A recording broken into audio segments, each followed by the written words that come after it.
Hey everybody, welcome to the video. Chris Pennell here to talk some NASCAR DFS and betting today on Sal's channel. We have the Dixie Vodka 400 at Homestead Miami Speedway. It was kind of the first real race of the NASCAR season. I know we're already in race number 3, but the first race was the Daytona 500. And then we had the Daytona Road Course, and as fun as those races are to watch, they can get a bit chaotic and hard to predict. So now we're at a more of a boring track. It should be easier to predict, and we have a lot more data points to look at that can help us build better DFS lineups or maybe some better betting choices this weekend. But before we get too into the video, make sure you guys leave a like if you find this video helpful in any way possible. The more you guys interact with the content, leaving likes, leaving comments, and all that fun stuff, it's going to help the video get pushed out to more eyeballs in the YouTube world, which is obviously going to help us out, so we really do appreciate that.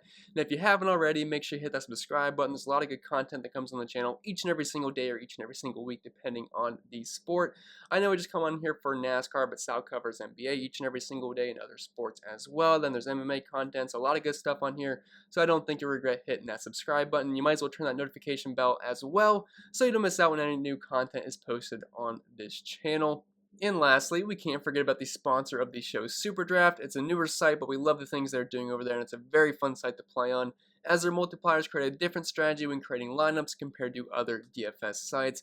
Also, take advantage of the overlay that happens on the site often, as the more overlay there is, the better likelihood you'll have of winning money that night. So if you want to check it out, sign up using the link down below and use code SAL to get hooked up for a free money bonus up to $500. It's free money, so why not? So check it out, use code SAL, and sign up down below and tell them we sent you. And with that being said, I think that's it for the plug, so without further ado, let's get right into today's video. And before we get into the meat and potatoes of this video, I do want to go over a bit of a show plan here so you know what to expect throughout the video. So first off, we're going to talk a little bit about strategy, because like I said in previous videos, each track plays different. We can't have the same exact strategy each and every single week, or we're not going to do well each and every single week. So I'll go over the strategy quick before we get into the actual picks. Then we're going to talk some DFS, and then at the very end, we'll get into some betting picks I like heading into the weekend. So we might as well talk about some strategy right now. So Homestead Miami Speedway, it's a 1.5 mile track, and there's a lot of 1.5 mile tracks in this series. That's why I said it's more of a boring track, but I actually think Homestead's one of the better 1.5 mile tracks. We have high tire, which does add a bit of an extra thing going on this weekend.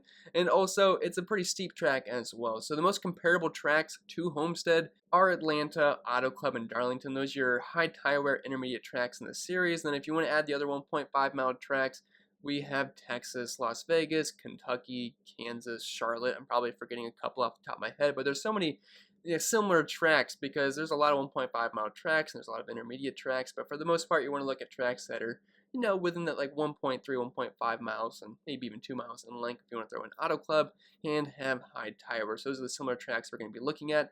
And with only 267 laps, it's not like we have 400 or 500 like we would at a track like Bristol. So dominator points, they're not super important, but this is the most important dominator points have been so far this season, because at Daytona, for the Daytona 500, we don't care at all about dominator points. And then for the road course, there was barely any laps. I want to say there was 70 total laps. So wasn't a lot of dominator points. Now that we have 267, and there's a guy that could easily lead like 100 laps in this race and pick up a good chunk of fast laps and lap sled. So we're definitely going to want dominators this week. So do not disregard them like we've been doing so far all season long. They're definitely going to be important. We still like the place differential guys. We still like cheap drivers that can move up a bit, guys that can finish high, that are kind of starting high. It's more of tournament plays. So overall, similar strategy from what we've been doing, but more of a focus on dominators this week than we've had all season long. That's kind of it for the strategy, so without further ado, let's get right into the picks for this video. Alright, so getting into the picks portion of this video, we're going to start off with Kyle Larson here at $10,700, a pretty steep price tag, but I do think he's a very, very strong play starting back in 17th. Now, he's not like an elite place differential play, but again, I said I'm going to target guys that can have the potential to win the race, can lead laps, can pick up fast laps, and Kyle Larson is definitely one of those guys. He is very, very good at Homestead Miami. Now, he didn't run here last year. He was serving a suspension. I'm not going to say why, but you can look it up yourself on Google. He just said a bad word that you should not say ever. He said it on Twitch, so he got suspended last year, but now he is back and he's in better equipment. He used to drive in the 42 car for Chip Ganassi Racing, which is not horrible equipment, but now he's in the 5 car for Hendrick Motorsports, which is a top of the line team in NASCAR. So I have high hopes here for Kyle Larson. He's got some of the best odds in Vegas to win this race. Not the best. That would be Denny, HAMLIN, Kevin Harvick. Those guys, Chase Elliott, but I think it's a very, very strong chance Kyle Larson competes for a top 5 and gets up front at some point of this race. His numbers are very, very strong here. He leads all drivers, averaging 73.9 DraftKings points per race here at Homestead. Average finish of 12.6, which isn't great, but he has one of the best average running positions of 6.7. The second best drive rating of 116.7. No wins, but 3 top 5s, 3 top 10s. The most laps led and the most fast laps per race. So Kyle Larson starting in 17th. You get a little bit of place difference upside. I think he should contend for a top 5 here. And honestly, he could win this race. If you don't know anything about Homestead Miami, this used to be the championship race. So typically we would see the drivers that were 1st through 4th in the standings ride up front the entire race and finish 1st through 4th for the most part. Now, that's not a given science, but it was kind of the likeliness of that race. Kyle Larson, he was never in the top 4, but this is not the championship race now. So I feel like it's going to be a bit more wide open here, and Kyle Larson is definitely going to be a factor in this one. So starting in 17th, be a little bit of place differential upside for a guy that should contend for a top 5 finish. I know he's a bit pricey on DraftKings. I'm not sure if I'd call him a cash game play, but I do like being overweight on him in tournaments this weekend on DK. And one thing I should mention, just if you guys want to know why Kyle Larson is so good at Homestead Miami, the way this track is built, the fastest way around the track is right by the wall. And Kyle Larson, he loves riding by the wall. He's very good at it, and he has a ton of speed here. So guys like him and Tyler Reddick, 2 guys I would expect to have a very strong weekend here as long as they avoid scrubbing the wall. So Kyle Larson should be very fast on Sunday and should be a very, very strong play. All right, the second guy I want to talk about, it's Denny Hamlin at $9,600. He is starting in the pool, and I feel like he is grossly underpriced here, especially the performance that he put on last weekend. Now, I know starting in the pool, some of you guys might be scared because he doesn't have any place differential upside, but like I said, this track is a bit different. We're going to start focusing more on dominators. I know last week with Chase Elliott, it's a bit risky because there's only 70 laps, and the road course can be a bit crazy, and at the Daytona 500, we definitely don't want to start guys starting up front, but at a 1.5 mile track, that is definitely a good thing to do for the most part here. Last year, Denny Hamlin, he started on the pole, he absolutely crushed. Now, he actually did lead the beginning of the race. He actually lost the lead to Joey Logano on lap 1. But Denny Hamlin, he came back strong. He finished first, won the race, had an average running position of 1.8. He had the fastest average green flag speed, and he led 137 laps out of 267. He was a big dominator in this race, and if Denny Hamlin brings the speed that he usually does at these types of tracks, it should be a very, very big day for Hamlin outside of a mechanical issue where he ends up having a really crappy day and he misses the setup. But at below $10,000 for a guy that's in the best position to lead laps on this slate, it's going to be really hard to pass him up in any format. I mean, just looking at his numbers last season at these track types, he had the second best average green flag speed, only behind Chase Elliott at the high tire wear tracks, one of the best average green flag speeds at these specific track types as kind of like the intermediate tracks. But looking at the track type form last year in 13 similar races, Denny Hamlin averaged over 52 DraftKings points per race, and average finish inside the top 10, tied for the most wins with Kevin Harvick at 3, the most top 5s tied with Kevin Harvick with 7, some of the most laps led, some of the most fast laps. So Denny Hamlin, I know he's starting on the pole, which can always be a bit scary because if he happens to lose any spots, it's going to be hard to pay off that price tag unless he dominates a decent portion of this race, which is certainly possible. So Hamlin, I like him a lot. I feel like he's way underpriced. I feel like he should be kind of where Kyle Larson is, around $10,700.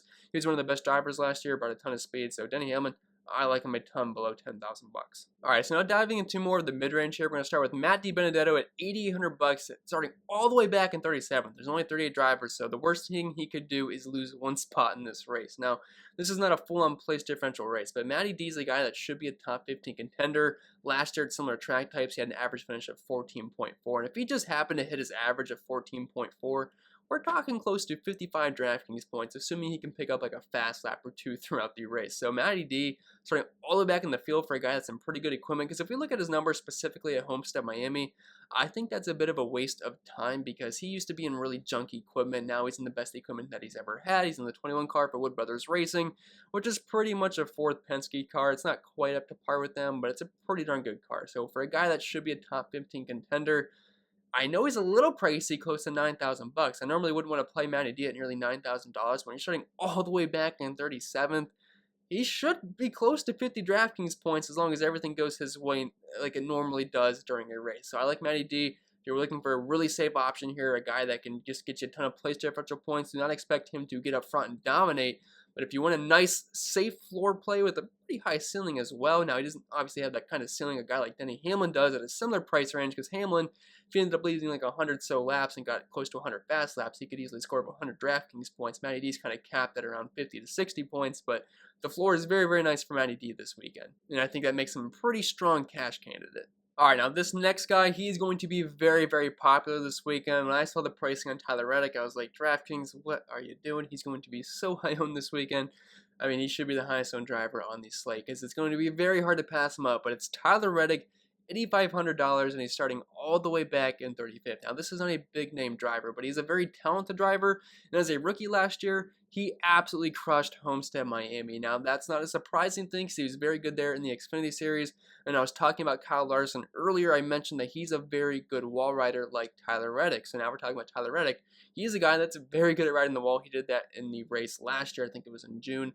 And he had a absolutely fantastic night. He was one of the best cars in the entire field.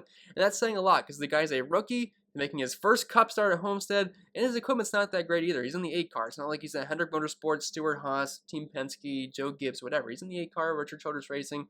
Not the obviously not the worst team in the world, but it's definitely not that up to par with those teams. But Tyler Reddick absolutely crushed. He finished in 4th place, had 85 DraftKings points. I want to say he started in 24th place during that race. He had an average running position of 3.9, so he didn't get lucky with a 4th place finish. The guy had a legit chance of winning that race. He was that good. Had a driver rating of 115.5. Only had 3 laps led, but he had 48 fast laps, which was more than anybody else. He was that fast, and I think he's a fantastic play here. He has a year of experience in the Cup Series at this track, and he's going to be ready, man. This is his track. I would not be surprised if he contends for a top 10. I want to say he's a favorite on DraftKings now to finish inside the top 10. At $8,500 starting in 35th, I would be surprised if Reddick does not hit 60 points here, and that's a steal at only $8,500. So he's a cash game staple for me, and he's an elite play in all formats, and I assume he's going to be the highest owned play on the slate. Now, a little funny thing about Tyler Reddick last year at Homestead, he actually thought the second to last lap was the end of the race. So when they waved the white flag, he thought it was the end of the race for some reason. I want to say it's because of the way the spotter was talking to him. He said he had a great day or whatever, and Tyler Reddick was like, thank you guys. This thanks to his teammates and whatnot, or his crewmates, I should say. And he ended up slowing down and almost came to a complete stop when the race was still going. But ended up having, he still finished 4th and had a very strong day. So a little mess up there for Tyler Reddick, a rookie mistake. Hopefully that won't happen once again. But I'm liking Reddick a ton. This track fits him perfect, and he's elite play in all formats on Sunday. All right, so getting into Austin Dillon here at $7,700 starting in 22nd. I feel like he's going to be a bit overlooked this week, which I feel like is going to be a mistake because he's sandwiched in between a ton of good place differential plays. We're talking William Byron, Matty D, Tyler Reddick, those guys in the upper 8K range, and Byron's right at $9,100. And then right below Austin Dillon in the lower 7K range, we have Ross Chastain starting in 32nd. Then you have Chase Briscoe starting 30th. So people are probably going to flock to those guys more so than playing Austin Dillon right in the middle there. Plus, starting in 22nd, it doesn't look as good as the guy starting in the 30s. Because when you see that 3 right beside a driver, that's pretty good. It's really enticing to play those guys. But Austin Dillon, he's a guy I really like in tournaments. Now, I'm not sure I'd really go there in cash games, but in tournaments, I think he's a very strong play because this guy was a top 10 machine last year at the 1.5s. He actually had a win last year at Texas. Got a bit lucky, but still held his own at the very end and had a very strong race. But he actually finished 7th here at Homestead last year. But looking at the numbers, had an average finish of 12.7, which is kind of right on par with his running position of 13th. Good drive rating, had a win, like I mentioned, 2 top 5s, 4 top 10s, 8 top 15s. The guy was I said a top 10 machine. I should have said a top 15 machine, but for the most part, the guy was kind of in that 7th to 15th place range for the most part all year long at the 1.5s, which is good enough for me at his price point. I mean, I feel like he's going to go a bit overlooked. So like I said, he's more of a tournament play for me, but Austin Dillon's someone I trust at the 1.5s. Looking at his finishes the past 3 years at Homestead, a 7th place finish, an 8th place finish, and an 11th place finish. Those are pretty strong for a guys in the 7K range. So Dillon, I know he doesn't offer us a ton of place differential upside, which makes him a bit riskier. But I do like being overweight on him in tournaments this weekend. Alright guys, so I gotta be honest, I don't like any of the cheap options this week. Now, we're gonna be forced to play them, but I will say I don't have a strong lean on any of these guys, but I do want to talk about one value guy because I can't give you guys a bunch of expensive drivers and then just leave you hanging with that. So Anthony Alfredo at $5,500. I don't love it. He's a rookie making his first Cup start here at Homestead Miami, starting in 27th. That's really the only nice thing I can say about Alfredo is that he is starting 27th, so I feel like he could at least hold his position, maybe move up a couple of spots, which is not that bad at $5,500. Now, he's driving for John Hunter Nemechek in the car that he was in last year. John Hunter Nemechek did not have a bad couple of races at the high tire wear tracks. Not saying it was anything amazing, but they weren't that bad. And Front Row Motorsports kind of took a step forward last year. We know Michael McDowell had a pretty solid season last year. I would say it's the best season of the career. Had a decent finish here last season as well. Not expecting a lot of Anthony Alfredo, but you don't need a lot at 5,500 bucks. You just kind of got to hope that he doesn't wreck out, because if he doesn't wreck out, I don't think he's going to absolutely sink your lineup. And if you nail your dominators, know your place differential plays, hopefully it won't come down to your cheap guy ruining your lineup. So Anthony Alfredo, I wouldn't say it's even a super safe floor, but starting 27th for a guy that I feel like can finish anywhere from 25th to 30th, maybe some upside there. He does have a couple of starts in the Xfinity Series, wasn't absolutely horrendous, but I wouldn't say he was top tier either. It's not that bad given the price tag. So if you have to get down this low, which you're probably going to have to in some lineups this weekend, I know you can build some pretty even lineups, which does look like a good way to go. I don't hate Anthony Alfredo. I do want to mention Quinn Houff. He's starting 38th, which is dead last. He cannot lose you spots. Last year, an average running position close to 30th place. I know that's not exciting, but if he can gain a couple of spots, that's not that bad either. So keep Quinn Houff on your radar as well. You could also throw in Corey LaJoie, but Anthony Alfredo is the guy I'm going to single out right here because I feel like he might have the most upside if things happen to go his way on Sunday.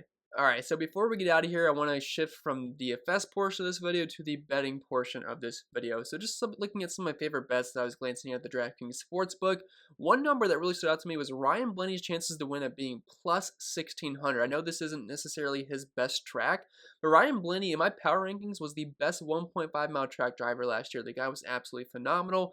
Now, more so at the lower tire wear tracks, but still at Homestead, he was one of the best drivers in the field. He led 70 laps in that race, had an average running position of third. He finished third in that race, right above Tyler Reddick. He had 70 laps led, 27 fast laps, and the second best average driver rating right below Denny Hamlin. So Ryan Blaney, for a guy at plus 1,600, that does have a very solid chance of winning this race, was the best driver at these track types last season. I definitely don't mind taking a stab at him at plus 1,600 odds. He had the best average green flag speed last year, which is something I rely on since we no longer have practice these days. Average green flag speed at similar track types is something that I was really looking into last season. And Ryan Blaney, he is tops of the charts in most categories at these track types. So at plus 1,600 odds, I definitely like getting Ryan Blaney there. Also has some good odds getting a top 3 as well. Then more of a long shot, Tyler Reddick to win at plus 2,200. Do I really think he's going to win? Probably not, but the chance is definitely there, and getting odds of plus 2,200 I think is good enough for me to take a stab at it. I mean, if he gets lucky on pit strategy at the end of the race, or he just happens to have a super fast car like he did last year. If you want to take a shot at a top 3, which is probably more likely than getting a win for Tyler Reddick, I don't hate that either, but at plus 2,200 for a win for Tyler Reddick, like I mentioned, the guy pretty much had the best car in the field right behind Denny Hamlin. I guess you could say he's right behind Chase Elliott, Ryan Blaney, but the guy was amazing. He started back in the pack in 24th, finished 4th, running position inside the top 4, led only 3 laps, but had the most fast laps at 48. The second most was actually Denny Hamlin, who was the race winner at 31 laps led, or 31 fast laps. So yeah, I like Tyler Reddick a lot here. Yeah, I don't mind those odds of Tyler Reddick at all. Now it's going to be a popular bet. I know he was a little bit further back. The odds were a little bit better a few days ago. Now they're up a little bit because people are betting on that, but still plus 2,200 for a guy that was so good last year, and it's the track type that fits him perfect. I don't mind taking a shot on it. Then Christopher Bell to top 3, it's plus 700. I don't mind even taking a stab at him winning the race. You actually get even better odds than Tyler Reddick, but Christopher Bell, he was the race winner last week. Now I know it's a road course, which doesn't really translate to this race, but Eric Jones, who's the driver of the 20 car, which is what Christopher Bell is in now. Eric Jones was very good at Homestead. He was good at the high tire wear tracks, and Christopher Bell is a very, very talented driver. It's why Gibbs gave him the job over Eric Jones, so they obviously believe in Christopher Bell. And the guy is in really good equipment. This is the best equipment he's ever been in. And last year at this track, he started way back in the pack, similar to what Tyler Reddick's doing this week. He started in the mid-30s. I want to say it was 36th or 35th. But he actually finished 8th in this race. He had a top 10 finish, and that was in the 95 car, which is definitely not up to par to the 20 car here. So for Christopher Bell, he is starting 3rd in this race. If he can just hold his position and finish inside the top 5, or obviously we need him to get in the top 3, but I think he can be in the top 5 the majority of this race. If he can squeak out a top 3, I definitely think that's possible in the equipment that he's in these days. So I think you're getting good odds there, especially for a guy that's in a really good ride this season. But yeah, with that being said, guys, I think that's going to be it for the video. So I appreciate you watching. And if you like what you saw and you found it helpful, make sure you leave a like and leave your comments down below. Ask Sal any questions that you have, or me if I see them. I'll be happy to answer them. Leave any feedback. It is definitely welcome. And if you haven't already, make sure you hit that subscribe button so you don't miss out all the awesome content that is posted on this channel. Hit that notification bell as well so you get notified whenever that awesome content happens to come out. And don't forget to check out the sponsor of the show, Super Draft. You can get free money up to $500 using code SAL. Make sure you use the link down in the description below and tell them that we sent you to get free money up to $500. But yeah, that's going to be it, guys. I will see you in the next video next week. If you want to follow me over on Twitter, Crispinell 16. I'll have my own breakdown on my own channel if you want to check that out as well. And I got some other stuff too if you want to check me out. But give me a follow, give me a subscribe, whatever you guys want to do. And I'll see you guys in the next video next week.